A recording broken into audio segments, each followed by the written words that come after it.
अस्सलाम वालेकुम जी। आज का लेक्चर हमारे पास एप्लीकेशन ही चल रही है कि centre of mass of solid object कैसे कैलकुलेट किया जाता है। तो आज के हमारे टॉपिक में हम सेंटर ऑफ मास निकाल लेंगे यूनिफॉर्म हेमिस्फीयर का। तो शुरू करते हैं। मेन हेडिंग होगी centre of mass of a uniform hemisphere. Let's say आप एक सॉलिड यूनिफॉर्म हेमिस्फीयर कंसीडर करें जिसका रेडियस आपको दिख रहा है ए है और इसकी सिमेट्री हमने जी एक्सिस के अलोंग पे ली हुई है। ठीक है, यानी सिमेट्री से क्या मुराद है कि सेंटर ऑफ मास आपका कहीं जी एक्सिस के अंदर ही आएगा, उसके ऊपर ही लाई कर रहा होगा। अब चूंकि सर्कुलर बेस है आपके पास नीचे, तो इसका जो सेंटर होगा सर्कुलर बेस का वो मैंने ओरिजिन बना लिया है। अगर आप यहाँ पे देखें एक्स वाई और जी, ये आपको ओरिजिन के तौर पे रूप में दिख रहा है।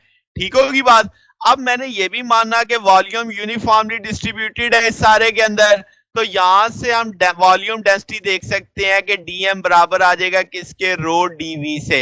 यानी डेंसिटी बराबर होती है मास ओवर वॉल्यूम, तो वॉल्यूम इस तरफ, वॉल्यूम एलिमेंट इस तरफ जाके जरब खाएगा तो आपके पास डीएम आ जाएगा। ठीक है, एक पैच जो आपने इसका पैच से एक स्लाइस सा बनाया है, उस स्लाइस का मास आपको मिल रहा है रो डीवी से। अब अगर कोई मुझसे कहे कि नहीं जी मुझे तो सारे का मैथ चाहिए, तो मैं कहूंगा जितने स्लाइस किए होंगे इसके इस तरीके से उन सबको ऐड कर दो उनके मैथ्स को, तो टोटल मैथ्स हासिल हो जाएगा। तो आप इसे इंटीग्रल डाल दोगे तो रो डीवी के तौर पे लिखा जा सकता है। अब सेंटर ऑफ मास की जो पोजीशन है वो चूंकि जी एक्सिस के लॉन्ग है, तो मैं इस इक्वेशन को लिख सकता हूं कि z अब सेंटर ऑफ मास के पोजीशन बताएगा 1/m z dm आ जाएगा। क्या मैं अब डीएम की वैल्यू रो डीवी प्लेस कर सकता हूं? ठीक होगी बात।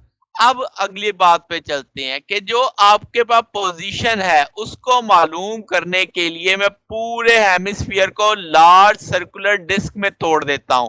जैसे आप यहाँ पे एक स्लाइस देख रहे हैं, इस विग में भी आपको एक स्लाइस दिख रहा है, तो टू डायमेंशनल आप उसे इस तरीके से समझ सकते हैं कि आपने उसके डिस्क, सर्कुलर डिस्क के तौर पे उसको ढेर सारे उसके ना कंपोनेंट्स कर दिए एक तरह से। और जैसे जैसे मैं जी एक्सिस में ऊपर की जानिब जाऊंगा, रेडियाई क्या होता जाएगा, कम होता जाएगा।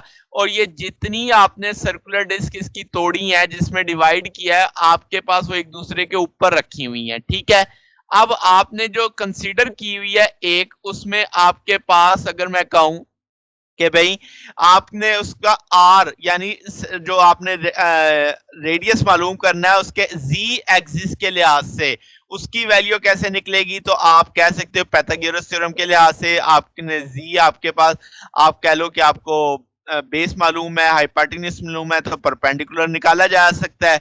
तो आर बराबर आ जाएगा ए स्क्वायर माइनस जी स्क्वायर से। तो ये वैल्यू आप यहां से आप आर निकाल सकते हो कि जो आपने वो स्लाइस लिया है, जो सर्कुलर डिस्क ली है, उसका रेडियस कितना होगा। तो इस फार्मूले इस फिक्स से आपको बड़े अच्छे से समझ आ रहा होगा कि आर बराबर होगा स्क्वायर रूट ए स्क्वायर माइनस जी स्क्वायर। अगर कोई मुझसे पूछे एरिया कैसे आएगा डिस्क का, चूंकि सर्कुलर डिस्क है तो पाई आर स्क्वायर, तो आपने पाई के साथ आर की वैल्यू का स्क्वायर ले लिया। अब ये स्क्वायर स्क्वायर रूट से उड़ सकता है। तो अब वॉल्यूम अगर मुझे चाहिए कि ये जो मैंने एक पैच लिया है, एक जो एक सर्कुलर डिस्क ली है सिर्फ, उसका वॉल्यूम डीवी वॉल्यूम एलिमेंट, तो एरिया ऑफ द डिस्क और हाइट ऑफ द डिस्क यानी थिकनेस की बात कर लो। तो अब आप जैसे यहां से देख रहे हैं थिकनेस को हमने किस में लिया था, डी जेड में लिया था।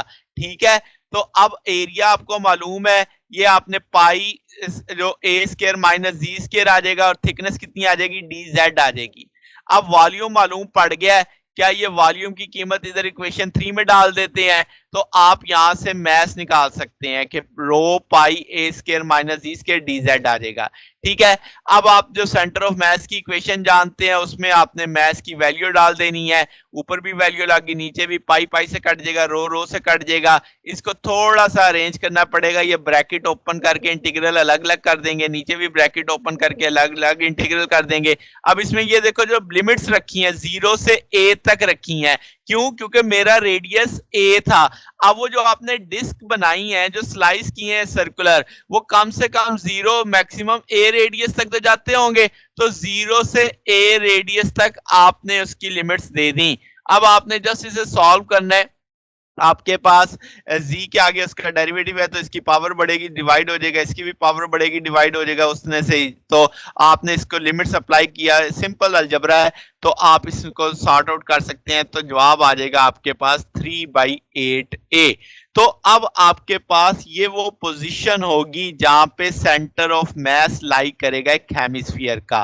ठीक है, तो आप कह सकते हो कि इस एक्सप्रेशन से आप सेंटर ऑफ मास यानी हेमिस्फीयर का निकाल सकते हैं। जी, अब ए यहाँ पे रेडियस है, जेड क्या है, सेंटर ऑफ, जेड सीएम क्या, सेंटर ऑफ मास की पोजीशन, यानी रेडियस का 3/8 जो पोर्शन होगा वहां पे आपके पास centre of mass of hemisphere lie कर रहा होगा।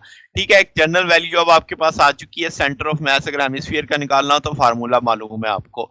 तो ये जनाब हमारा आज का टॉपिक था। अगर आपको इसमें कोई बात पूछनी हो, कोई डाउट हो तो नीचे कमेंट्स में पूछ सकते हैं। वीडियो अच्छी लगी हो तो वीडियो को लाइक कीजिएगा, दोस्तों के साथ शेयर कीजिएगा, चैनल को भी सब्सक्राइब कर दीजिएगा।